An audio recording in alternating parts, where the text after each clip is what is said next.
आप the news words देख रहे हैं। मैं अरुण कुमार पांडे।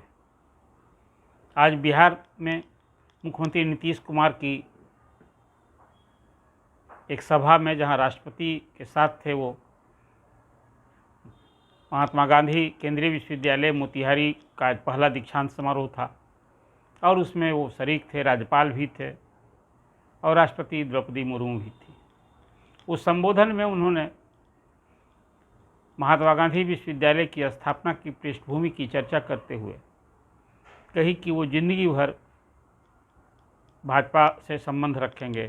भाजपा से जो संबंध है वो जिंदगी भर साथ उन्हें भूलने वाला संबंध नहीं है। अब मुख्यमंत्री के इस बयान को लेकर स्वाभाविक रूप से आज जो इंडिया घटक दल है, कांग्रेस सहित जो पार्टियां, सभी 26-28 पार्टियां हैं, तो बिहार में तो सत्तारूढ़ पार्टी है अभी, जदयू, राजद, कांग्रेस। अभी सब लोग के लिए एक असहज स्थिति होना स्वाभाविक था कि मुख्यमंत्री जी क्या बोल रहे हैं। देखिए, राजनीति में किसी दूसरे पार्टी के नेता से या पार्टी विशेष से भी कोई व्यक्तिगत संबंध रखना बुरी बात नहीं है, रहना चाहिए। यही तो राजनीति की खूबसूरती है। व्यक्तिगत संबंध और राजनीति दोनों दो अलग अलग चीज़ें हैं, इस रूप में देखना चाहिए। हालांकि इधर हाल के वर्षों में अब एक स्थिति भिन्न हो गई है। यदि दो दल की राजनीति करने वाले हैं तो अब दोस्ती तो कहीं दिखती नहीं है, कट्टर दुश्मनी दिखती है आचरण से, बातचीत से। यही कारण है कि आज तरह तरह के बहुत कटुतापूर्ण बयान, एक दूसरे को नीच दिखाने वाला बयान, और जिसको आप कह सकते हैं कि मर्यादित भाषा का प्रयोग, सब कुछ होते दिखता है। लेकिन मुख्यमंत्री ने आज मोतिहारी की सभा में, वहाँ पूर्व केंद्रीय मंत्री राधा मोहन सिंह भी थे और मोतिहारी उनका क्षेत्र है, सांसद हैं वहाँ के, और इसी नरेंद्र मोदी के कार्यकाल में 2014 में मोतिहारी केंद्रीय विश्वविद्यालय की स्थापना का डिसीजन हुआ था। इसी संदर्भ में नीतीश कुमार चर्चा कर रहे थे कि इस विश्वविद्यालय को बनाने के लिए जब वो केंद्र में 2007 में मनमोहन सिंह की सरकार थी, उस समय जब ये डिसीजन हुआ था, पहल हुई थी, तो उसमें उन्होंने केंद्रीय विश्वविद्यालय मोतिहारी में बनाने की मांग की थी। तत्काल शिक्षा मंत्री से कई बार उन्होंने बात की, उनके घर गए, खाना खिलाया उन्होंने, लेकिन बात नहीं बनी। ये उनकी टीस थी या ये दर्द कहिए। और फिर वो इसका श्रेय भी लेना चाहते थे कि आज केंद्रीय विश्वविद्यालय की जो परिकल्पना हुई वो उन्हीं की सोच का ये फल था।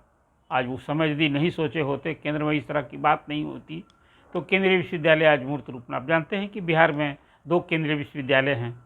एक बोधगया में है, जहाँ फिर राष्ट्रपति द्रौपदी मुर्मू कल जा रही हैं वहाँ, और इसी नरेंद्र मोदी के कार्यकाल में जब राधा मोहन सिंह कृषि मंत्री थे, तो यहाँ एक केंद्रीय विश्वविद्यालय को भी, यहाँ जो राज्य सरकार के अधीन था राजेंद्र कृषि विश्वविद्यालय, उसको केंद्रीय विश्वविद्यालय का दर्जा दिया गया। खैर, ये बात अलग है।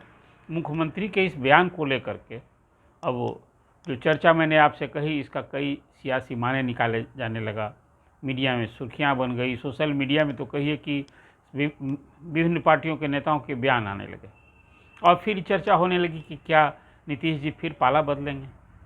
हालांकि मुख्यमंत्री के इस बयान से मैं कहीं दूर दूर तक मुझे कोई न उम्मीद दिखती है, न संभावना दिखता है कि हाँ, अभी लोकसभा के चुनाव तक कुछ बिहार में फेरबदल हो सकता है, होने का आसार दिखता है। अभी आज ही महागठबंधन की सरकार ने जिला स्तर की 20 सूत्री कमेटियों का गठन किया है, जिसमें सत्तारूढ़ दल में शामिल और समर्थक सभी दल के लोगों को मेंबर बनाया गया है। मतलब अब बिहार में जो महागठबंधन, सत्तारूढ़ महागठबंधन है, उसको जिला स्तर पर मजबूती देने की बड़ी ठोस पहल हुई है।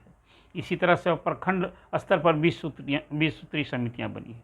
मतलब आज जो जिला स्तर पर कमेटी बनी है, उसमें 1000 से अधिक लोगों को जगह मिली है, कार्यकर्ताओं को।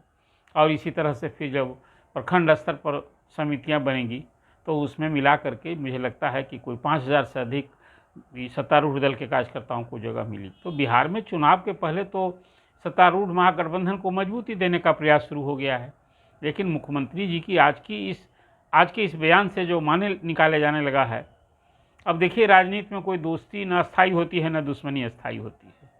और नीतीश जी, लालू जी की दोस्ती फिर अलग होना, फिर साथ होना, भाजपा के साथ नीतीश जी का होना, फिर अलग होना, कुछ इस संदर्भ में मैं कहता हूं कि अब राजनीति सहूलियत की हो रही है। अब कोई नीति सिद्धांत की बात नहीं है। जब जैसी परिस्थिति आती है, कुर्सी सही सलामत रहे और राजनीति चलती रहे। अब पूरी राजनीति का ध्येय उद्देश्य ही हो गया है। इसीलिए कल क्या होगा ये तो आज नहीं कहा जा सकता, लेकिन अब मुख्यमंत्री के आज के इस बयान से कि भाजपा से उनकी दोस्ती रहेगी, अब ये इस बयान से अभी जो दोस्ती टूटी हुई है, सवाल उठने लगा क्या फिर भाजपा से उनकी दोस्ती होगी क्या। इसी संदर्भ में चर्चा जो हुई है, और तब मुझे लगता है कि कोई आसार तो नहीं मुझे दिखता है, लेकिन कल होकर के कोई अभी 5 स्टेट में चुनाव हो रहा है।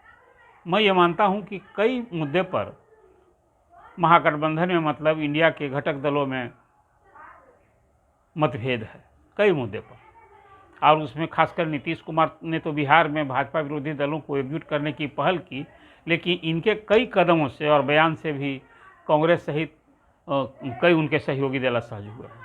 आपको याद होगा G20 के सम्मेलन में राष्ट्रपति ने भोज दिया था, मुख्यमंत्री जी उसमें चले गए थे, आमंत्रण था सभी राज्यों के मुख्यमंत्री का था। अब कांग्रेस ने उसका बहिष्कार किया था कि वहाँ खड़गे साहब को, जो कांग्रेस के अध्यक्ष हैं, उनको आमंत्रण नहीं दिया था। हालांकि एक कांग्रेसी CM भी गए थे। अब उसमें ममता बनर्जी भी गई थी, झारखंड के CM भी गए थे, मतलब कि जो इंडिया घटक दल के भी CM गए थे। लेकिन अब नीतीश कुमार जी के जाने से स्वाभाविक कांग्रेस असहज थी। अब उसी तरह से पंडित दीनदयाल जी की जयंती या पुण्यतिथि पर यहाँ पुष्पांजलि देने चले गए नीतीश कुमार, उसको लेकर के भी कांग्रेस में अब आज तो जो मुख्यमंत्री ने भाजपा से जीते जी संबंध रखने की बात जो की है, इससे स्वाभाविक रूप से सहयोगी दलों को असहज होना तो लगता ही है, और फिर इसका निहितार्थ भी निकालने लगा। लेकिन मुझे लगता है कि ऐसा कुछ होगा नहीं।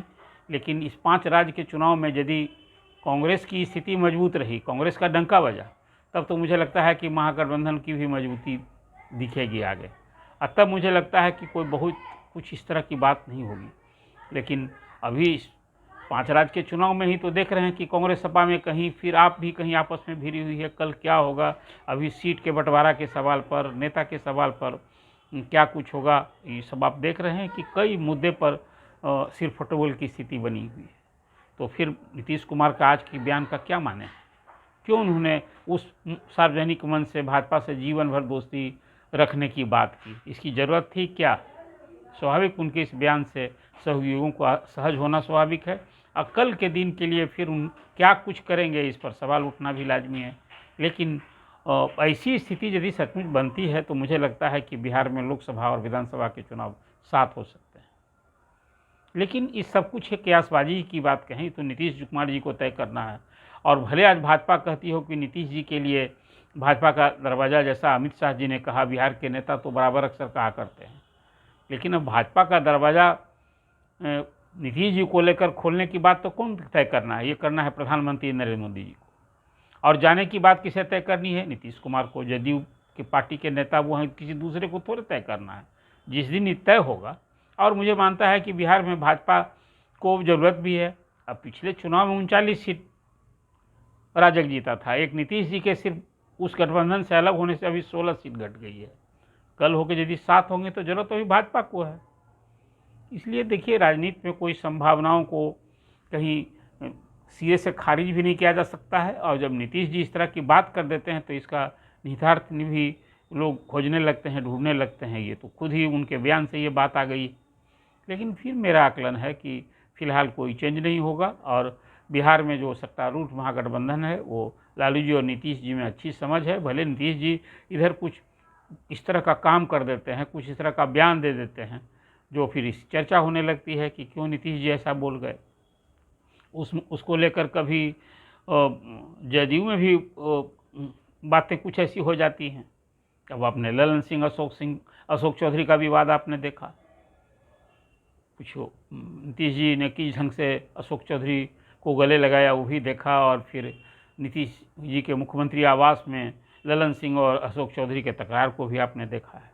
कुल मिलाजुला कर आज जो चर्चा हुई है, नीतीश जी ने जो बयान दिया है, इसको लेकर जो एक राजनीति सियासी गर्मा गई है, तो मुझे लगता है कि ये एक राजनीति में एक बड़प्पन है कि किसी दल में आप रहिए, संबंध व्यक्तिगत रखना चाहिए।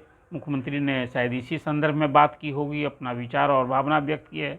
लेकिन जब इसका निहितार्थ निकालने लगा है तो भविष्य की राजनीति पर इसका असर क्या होगा और क्या होगा रिजल्ट, ये तो अब मैं अभी फ़िलहाल यही कहूँगा कि दिसंबर तक इंतज़ार कीजिए।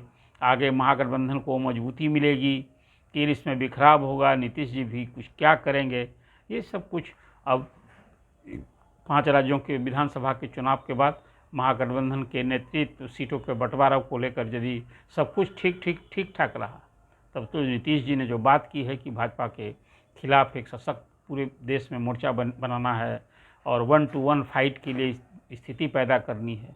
और इसमें एक बात है अभी जो खास करके शशि थरूर ने जो एक बयान दे दिया कि इंडिया गठबंधन को यदि बहुमत मिला तो वहाँ खड़गे या Rahul Gandhi prime minister candidate होंगे, प्राइम मिनिस्टर होंगे। इससे भी एक सिर फुटबॉल की स्थिति है। राजद की ओर से तो लगातार नीतीश जी के लिए बैटिंग हो रही है और लालू जी राहुल के लिए बैटिंग कर रहे हैं। तो अब ये सब कुछ इशू है नेतृत्व को लेकर, सीट बंटवारा को लेकर। अब ये सब कुछ यदि कारगर होता है तब, नहीं तो नेताओं का मिलना जुलना और बिखराव और अलग होना, जैसे मैंने कहा कि अब तो सब कुछ सहूलियत की राजनीति हो रही है। नीति सिद्धांत सब अलग है। कल जो आज दोस्त है कल उसको फिर अलग होते देर नहीं लगता है और फिर दोस्ती होते देर नहीं लगता है। नीतीश जी का बयान ही आप याद करें, कभी उन्होंने कहा था कि मिट्टी में मिल जाएंगे, बीजेपी से दोस्ती नहीं करेंगे, उसके बाद उन्होंने दोस्ती कर ली। अभी फिर कुछ इसी तरह की बात उन्होंने कही है। खैर देखिए, इंतज़ार कीजिए आज नीतीश जी के इस बयान से कि जीते जी वो भाजपा से उनका संबंध कायम रहेगा, ये बात जो उन्होंने कही है कि इसका क्या फिर असर पड़ता है खासकर उनके सहयोगियों पर और बिहार की राजनीति की दिशा और दशा में फिर बदलाव होता है, इसका इंतज़ार करना होगा। मैंने आज नीतीश जी के आज के वक्तव्य पर जो प्रतिक्रिया जताई है, जो मुझे लगता है कि स्थिति अभी राजनीति में कोई बदलाव होने का आसार मुझे नहीं दिखता है, लेकिन मैं भी ये दावा नहीं कर सकता हूँ कि नीतीश जी कल क्या करेंगे। आप क्या सोचते हैं, नीतीश जी के इस बयान का क्या माने है? क्या नीतीश जी फिर कुछ पाला बदल सकते हैं कि इस महागठबंधन को मजबूती के लिए वो सब कुछ करेंगे जैसा वो कह रहे हैं? तो आप अपनी प्रतिक्रिया दीजिए, कमेंट दीजिए और दी न्यूज़ वर्ड्स को सब्सक्राइब कीजिए।